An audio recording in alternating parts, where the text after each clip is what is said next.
మీ business ఏదైనా మీ ఊర్లో promotion చేయాలంటే అది సుమన్ టీవీతోనే సాధ్యం. ఇప్పుడే సంప్రదించండి.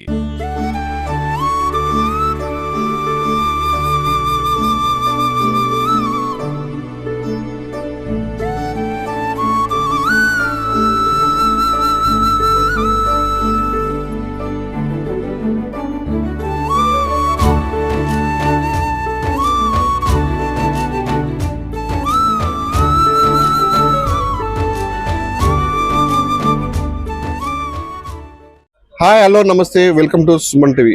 ప్రస్తుతం మనం శబరిమల యాత్రకు వెళ్తున్నాం. ప్రస్తుతం మనం ట్రైన్లో ఉన్నాము.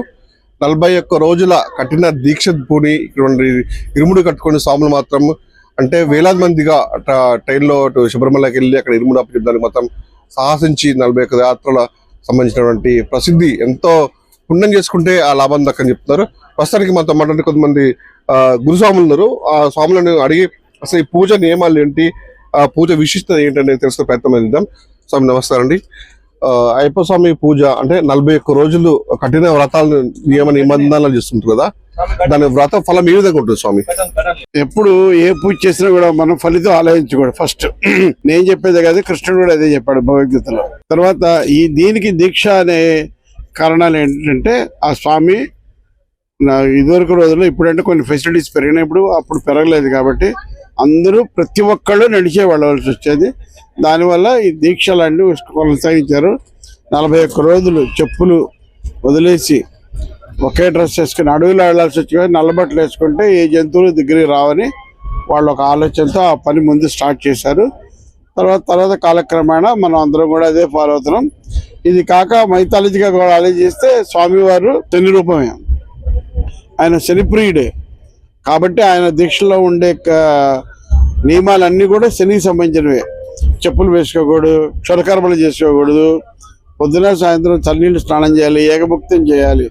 ఇలా చేయడం వల్ల ముందు రోజుల్లో మనకేదైనా ఒకవేళ అలాంటి ఆవంతరం వచ్చినా కూడా ఆయన ఉన్నాడు, మనం అలవాటు అయిన వాళ్ళగా మనం చేసుకోగలని ధైర్యం వస్తుంది. ఇదందరి కారణం ఏంటంటే ఈ దీక్ష తీసుకోవడం వల్ల మనకి ఆత్మవిశ్వాసం బాగా పెరుగుతుంది. మాల అనేది సుమారు అంటే మండల దీక్ష కాలం ఎన్ని రోజులు ఉంటుంది? అంటే 5 నెలలు అని అంటున్నారు. ఎన్ని రోజులు? 5 నెలలు అనేది తప్పు మాట. ఇది కాదు, మనం భగవద్గీత రిఫర్ చేస్తే 41 రోజులే జరుగుతుంది. మండల కాలం అనేది 41 రోజులే ఉంటుంది. ఇప్పుడు కొత్త చాలా మంది వచ్చి 48 రోజులు 52 రోజులు అంటున్నారు. అలా ఇంత మటుకు ఏ స్వామి చెప్పలేదు. మేము 41 సంవత్సరాలకు వెళ్తున్నాము. నేను మాల వేసుకున్న స్వామి ఆయన అప్పటికి 50 ఏళ్ళ నుంచి వెళ్తున్నారు. మా రాజాగురు స్వామి గారని మహాదేవుడు ఆయన మాకు చేయించి కూడా 41 రోజులే. మేము కూడా ఇప్పటికి కూడా ఈ 47 సంవత్సరాలుగా అదే ఫాలో అవుతున్నాం. కన్నస్వామి నుంచి వదులుకొని 18 వరకు మళ్ళీ కన్నస్వామిగా వస్తారని చెప్తారు కదా, మధ్య ఎన్ని ఉంటాయి స్వామి? కన్నస్వామి 18 సంవత్సరాలు. దానికి మేము అంత చేయలేకపోయాం కూడా. అంత చేసిన వాళ్ళ శక్తి ఉంటే చేయొచ్చు. ప్రతిదీ వదులుకుంటూ రావాలి. ఆ స్వామి చెప్పింది అదే. మన దగ్గరలో ఉన్న ఐశ్వర్యాలు కానీ, అభిమానాలు కానీ, ఇంకా అదర్ కోరికలు ఏదైనా డిజైర్స్ ఏదైనా ఉంటే కూడా వదులుకుంటూ రావాలి. మానవులకి అంత ఈజీ ఏం కాదు, కానీ ఇది ఒక ప్రయత్నం. చేస్తా ఉంటే ఏదో ఒక రోజుకి పర్ఫెక్షన్ రావచ్చు. సడన్లో ఉన్న 18 మెట్లకి ఈ 18 లెక్క ఉంటుంది సార్? మెట్లు ఉన్నాయి స్వామి. 18 మెట్లకి 18 దేవతలు ఉన్నారు. ఇక్కడ పరశురాముడు ప్రతిష్ఠించాడు. ప్రతి దేవతకి ఒక అధిదేవత ఉంది. అధిదేవతకి ఏది ఇష్టమో దాన్ని వదలాలన్నారు. ఈ అయ్యప్ప స్వామి మాలధారణ ఎప్పటి నుంచి స్టార్ట్ అయింది స్వామి అసలు? అంటే మనకి బాగా ఆంధ్రప్రదేశ్ లో బాగా వచ్చేసరికి 1970 ఆ టైంలో వచ్చింది. కానీ గుడి కొన్ని వేల సంవత్సరాల నుంచి ఉంది. 1970లో మాత్రం మనకి దేవుడు ఇది వచ్చింది. ఆ తర్వాత ఇంకా బాగా చెప్పాలంటే 75లో సినిమా వచ్చింది. దాని విలువ విపరీతంగా పెరిగింది. అప్పుడు మేము ఉండే ఏరియాలో విజయవాడలో కూడా ఒక 15 మంది 20 మంది మాలేసుకుంటే మాకు అత్యంత గౌరవం ఇచ్చేవాళ్ళు. ఇప్పుడు మాలేసుకున్న స్వాములకి అంటే గురుస్వాములు అంటారు. ఇప్పుడు ఈ మాతని కుచ్చుస్వామి అంటే వీళ్ళకి ఉందా? ఆ మాతకి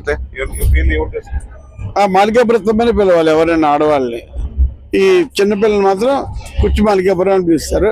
అంటే వాళ్ళ భాష అది. మన భాషలో కుచ్చుకిచ్చేలే కానీ మాలికాపుర స్వామి అని పిలుస్తాం. మనకి శబరిమలకు సంబంధించినటువంటి ఏ విధంగా ఉంటాయో ఆ 18 మెట్ల గురించి, 1 నుంచి కన్నస్వామి నుంచి గురుస్వామి వరకు కూడా ఉన్నటువంటి యాత్ర నియమాలు ఏంటి కూడా చెప్పారు మనకి. ప్రస్తుతం విజువల్ చూసుకోవచ్చు. గురుస్వామి పక్కన కూడా కుచ్చుమాత చిన్న అంటే సుమారు ఒక 5 years ఉంటే కావచ్చు మాతకి. కొంచెం తను కూడా స్వామి మీద భక్తితో మాత్రం మాలేసుకుంది. ఇక్కడ సేమ్ పక్కనే ఉన్నటువంటి ఒక వృద్ధురాలు కూడా, ఆమెకి 70 వరకు కూడా ఏజ్ ఉండొచ్చు, ఆ మాత కూడా మాలేసుకుంది. మనం విజువల్స్ లో చూసుకోవచ్చు.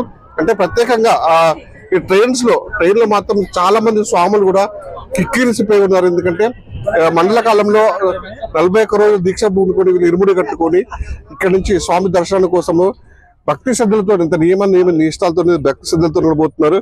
మన విజువల్స్ గురించి చాలా మంది కూడా ఇక్కడ భజనలు కూడా చేస్తున్న పరిస్థితి ఉంది. ఇక్కడ స్వామి వాళ్ళు కూడా అయ్యప్ప మాలలు చూసుకోవచ్చు. ప్రతి ఒక్కరు కూడా ఎంత ఇంట్రెస్ట్ గా అంటే వాళ్ళు ఆ స్వామిని కొలుస్తున్న పరిస్థితి ఉంది. ఇక్కడ ఉన్నటువంటి నేపథ్యంలో కూడా కొంత మాట్లాడక మరొక గురుసా ఉన్నాడు. ఆ స్వామిని ఎక్కడి నుంచి వచ్చారు ఏంటి అడిగే ప్రయత్నం. స్వామి నమస్తే, ఎక్కడి నుంచి వచ్చారు స్వామి మీరు? స్వామి నేను శవనవర్ర గత 15 సంవత్సరాలుగా వెళ్తున్నాను స్వామి.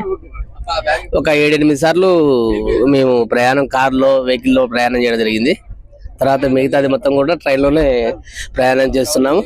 గత 15 సంవత్సరాలు ఎప్పుడు కూడా ఇబ్బంది ఏం కలగలేదు. కాకపోతే ట్రైన్లు అధిక సంఖ్యలో భక్తులు ఎక్కువ కావడం వల్ల ట్రైన్లు ఎక్కువ వేస్తే బాగుంటుంది అని చెప్పేసి మేము రైల్వే సిబ్బందికి విజ్ఞప్తి చేస్తున్నాం స్వామి. అంతకు మించి ఇంకోటి ఏంటంటే టాయిలెట్లలో మళ్ళీ బాత్రూమ్లలో కూడా కొద్దిగా వాటర్ సౌకర్యాన్ని కొద్దిగా కల్పిస్తే ఇంకా బాగుంటుందని అనుకుంటున్నాం స్వామి. అది ఈ సీజన్ లో మాత్రమే. ఎందుకంటే స్నానాలు చేసే కార్యక్రమం ఉంటుంది, పూజ చేసే కార్యక్రమం ఉంటుంది కాబట్టి కొన్ని వాటర్ ఫెసిలిటీ ఏర్పాటు చేయాలని చెప్పేసి రైల్వే సిబ్బంది కోరుకుంటున్నాం. మరియు మాకు ప్రతి సంవత్సరము కార్తీక మాసంలో అలా గుంపుగా పోవడం నాకు ఎంతో ఆనందంగా, అయ్యప్ప ఆశీస్సులు మాకు ఎప్పుడు నిండుగా ఉంటాయి. కాబట్టి మీ అందరూ ప్రతి సంవత్సరం కూడా తప్పకుండా పోతాం స్వామి అని చెప్పేసి మీ అంతకు మించి వేరే ఏం లేదు స్వామి. సంశరణం. అక్టోబర్ మాసం నుంచి స్టార్ట్ అయినటువంటి అయ్యప్ప స్వామి మాలధారణలు జనవరి 16 తేదీన అంటే సంబంధించిన సంక్రాంతి వచ్చిన పండుగ రోజు మాత్రం అక్కడ మకర వీలక్కు అనేది ఒక జ్యోతి దర్శనం ద్వారా కూడా స్వామి అది సంబంధించినటువంటి మాలధారణ పూర్తవుతుంది. అక్కడ వరకు స్వాములు సుమారు 1,00,000 మంది స్వాములు మాత్రం అక్కడ అంటే తెలంగాణ, ఆంధ్రప్రదేశ్ కాకుండా రాష్ట్రం దేశ నలుమూల నుంచి కూడా స్వాములు అధిక సంఖ్యలో వచ్చి అక్కడ ఉన్న అయ్యప్ప స్వామిని దర్శించుకొని పోతున్నారు. ముఖ్యంగా అంటే స్వాములు ఎవరుతున్నారో అదే తెలంగాణ కానీ ఆంధ్రప్రదేశ్ నుంచి కానీ వచ్చే స్వాములకి ప్రత్యేక రైలు కూడా అయ్యప్ప స్వామి దర్శనానికి వెళ్ళే స్వాములకి ప్రత్యేక రైలు కూడా సౌకర్యం వెళ్లించారు. ఎందుకంటే స్వాములకి వసతి లేని నేపథ్యంలో వాళ్ళు ఇబ్బంది పడుతున్న నేపథ్యంలో కూడా కేంద్ర ప్రభుత్వం స్పందించి రైలు వేస్తే ప్రయాణికు సౌకర్యంగా ఉంటుందని చెప్పేసి స్వాములైతే గుర్తు పరిస్థితి.